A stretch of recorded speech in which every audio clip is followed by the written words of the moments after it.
Today's dressing is one of the easiest you're ever gonna make. It uses condiments you likely already have open in the fridge. Mayo, barbecue sauce, a little lime juice, and a little bit of hot sauce. Let's do it. You know how much I like using my jam jars for making dressings? Well, on this one, I've marked every quarter cup so that I can easily measure without dirtying another measuring cup. I am smart like that. So we need half a cup of mayonnaise.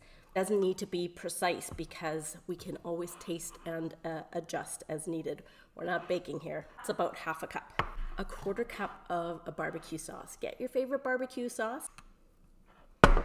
1 tablespoon of lime juice. Even in dressings like this, a little bit of acid is always just mwah. And a little hot sauce if you like it. Gonna go beautifully with our pineapple. To sample my salad, I start with a bed of green, then I add my cooked grains. This is quinoa bulgur blend.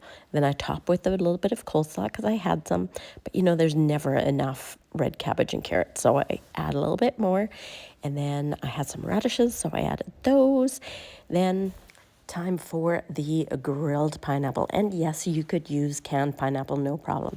Here comes a little bit of creamy, salty feta, followed by green onions and cilantro. Oh, it's beautiful. Time to add the dressing and enjoy. Recipe at gettystewart.com.